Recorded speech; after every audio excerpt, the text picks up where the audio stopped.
Hello student, आज इस video में मैं आपको प्राकृतिक भूगोल के बारे में बताऊंगी। प्राकृतिक भूगोल क्या होता है, सबसे पहले हम इसकी परिभाषा को समझते हैं, फिर आगे इसके बारे में समझेंगे। प्राकृतिक भूगोल भूगोल की वह शाखा है जो पृथ्वी के प्राकृतिक अंगों का अध्ययन करती है। अब प्राकृतिक अंग कौन कौन से होते हैं?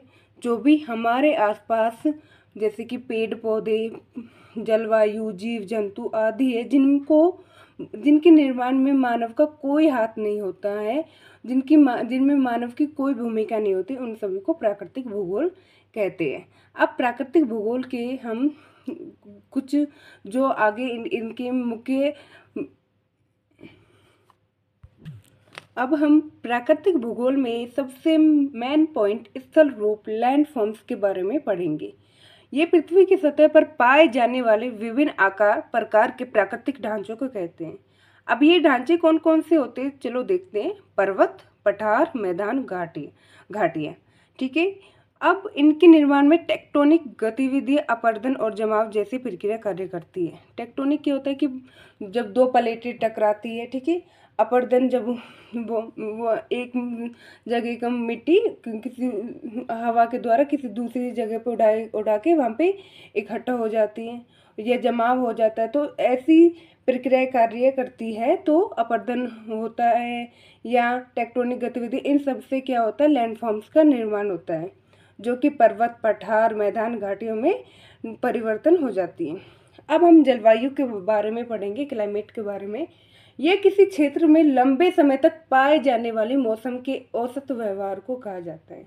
ठीक है। लंबे समय तक जो मौसम की जो सिचुएशन है, जो परिस्थिति है, उसको जानने को, उसी को समझने को जलवायु कहते हैं। जैसे कि हमारे यहाँ पे नवंबर, दिसंबर, जनवरी के आसपास सर्दी आती है, ठीक है। अप्रैल, मई, जून में गर्मी आती है, और जुलाई, अगस्त और सितंबर के आसपास बारिश के दिन होते हैं, तो इसे बोलते हैं जलवायु। ठीक है।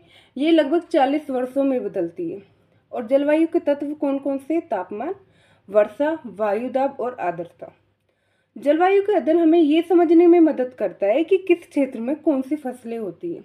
ठीक है। जैसे कि हमारे आसपास के एरिया में, मैदानी क्षेत्रों में, उत्तरी क्षेत्रों में गेहूँ, चावल, बाजरा ऐसी फसलें होती है। ठीक है। वहाँ जीवन कैसा है और किस तरह की वनस्पति पाई जाती है, ये किसी क्षेत्र के बारे में, फसलें और वनस्पति के बारे में बताती है कि वो वहाँ पे कैसे उगाई जाती है, उनकी कंडीशन कैसी होती है, किस कंडीशन में उगाई जाती है। अब हम नदियों के बारे में पढ़ेंगे। नदियाँ पृथ्वी की सतह पर बहने वाले मीठे पानी का स्रोत है। ठीक है। नदियों को भी 3 भागों में बांटा जाता है। सबसे फर्स्ट होता है उद्गम स्थल, मध्य भाग और मुहाना। अब देखते हैं कि उद्गम स्थल कौन सा होता है। जहाँ से नदियाँ बहना स्टार्ट करते, जहाँ से उनकी स्टार्टिंग होती है, उसको बोलते हैं उद्गम स्थल। अब उसके बाद हम जानेंगे कि मध्य भाग कौन सा होता है। जहाँ नदी बीच में बहती हुई जाती है अपने मुहाने पे, उसे मध्य भाग बोलते हैं। और जहाँ पे नदियाँ समुद्र में गिरती है या किसी खाड़ी में गिरती है, उसे हम वहाँ पे, जहाँ वो गिरती है, उसे हम वहाँ पे मुहाना बोलते हैं। तो ये नदियाँ यहाँ से 3 सिचुएशन में, 3 मार्ग में से होकर गुजरती है। सबसे पहले उद्गम, फिर मध्य भाग और फिर मुहाना। ठीक है। ये भूमि को काटकर घाटियाँ बनाती है। क्या बनाती है? घाटियाँ, जिसे गोर्ज भी बोलते हैं, वी आकार की आकृति बोलते हैं, यू आकार की, ये विभिन्न प्रकार की घाटियाँ बनाती हैं। उपजाऊ मिट्टी भी लाती है और कृषि, पेयजल, ऊर्जा उत्पादन में सहायक होती है।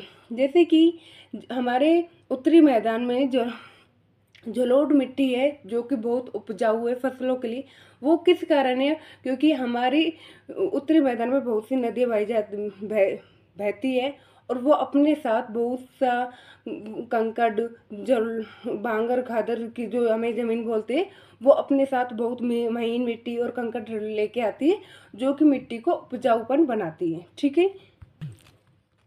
अब लैंडफॉर्म्स के अंदर ही हम पर्वत, माउंटेन्स के बारे में जानेंगे। पर्वत ऊंचे स्तर रूप होते हैं जो पृथ्वी की टेक्टोनिक प्लेटों की हलचलों के कारण बनते हैं। अब टेक्टोनिक प्लेटों का मतलब क्या है कि जब 2 प्लेटें आपस में टकराती है, जिनसे जो आकृति बनती है, उसे पर्वत बोलते हैं। अब मुख्य प्रकार के 2 प्रकार के पर्वत होते हैं, एक है वलित पर्वत और दूसरे है खंडित पर्वत।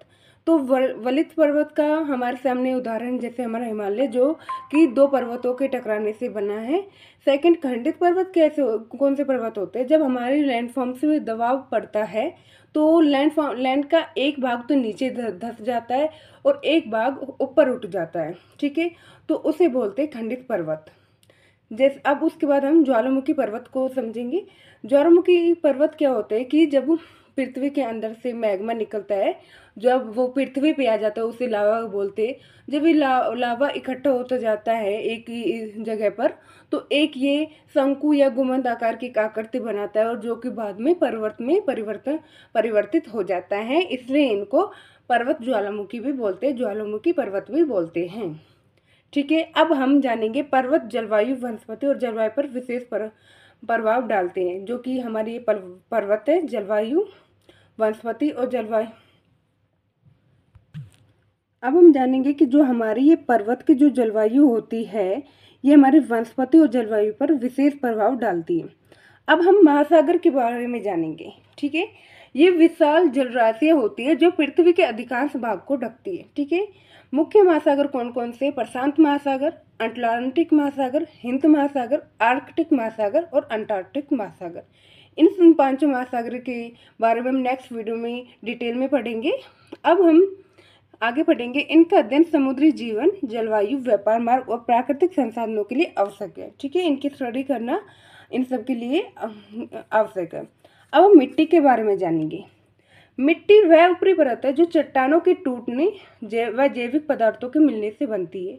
ठीक है, और मिट्टी के भी कई प्रकार होते हैं। मिट्टी के उपजाऊपन के आधार पर, उसकी विशेषता के आधार पर मिट्टी को कई भागों में बांटा गया। उनमें से कुछ पार्ट यहाँ पे मैंने बता रखे हैं, आप चलो देखते हैं। जलोढ़ मिट्टी, जो कि भारत की ही नहीं मतलब विश्व की सबसे उपजाऊ मिट्टी मानी जाती है। ये हमारे उत्तरी मैदान में पाई जाती है। नदियों द्वारा जो कंकड़ पत्थर लाया जाता है, जो बजरी लाई जाती है, उससे जो उपजाऊपन है हमारे उत्तरी मैदान में, उसी को जलोढ़ मिट्टी बोलते हैं। उसके बाद काली मिट्टी, जो कि महाराष्ट्र में सबसे अधिक मिलती है और ये कपास के लिए सबसे उपयुक्त मिट्टी मानी जाती है, इसलिए इसे कपासी या रेगर मृदा भी बोलते हैं। उसके बाद है लाल मिट्टी और उसके बाद है रेगिस्तानी मिट्टी। रेगिस्तानी मिट्टी हमारे राजस्थान के एरिया में मिलती है। उसके बाद हम पढ़ेंगे मिट्टी का अध्ययन कृषि, वनस्पति और पारिस्थितिक तंत्र के लिए महत्वपूर्ण है। ठीक है, अब निष्कर्ष क्या निकलता है कि प्राकृतिक भूगोल हमें पृथ्वी के उन सभी हिस्सों को समझने में मदद करता है जो प्राकृतिक रूप से अस्तित्व में हैं। ये न केवल परीक्षाओं के लिए बल्कि पर्यावरणीय समझ के लिए भी अत्यंत उपयोगी है, कि पर्यावरण को समझने के लिए भी हमें इन सब चीज़ों का अध्ययन करना अति आवश्यक है। Thank you. अगर आपको मेरी वीडियो अच्छी लगे तो प्लीज़ लाइक और सब्सक्राइब करना। Thank you.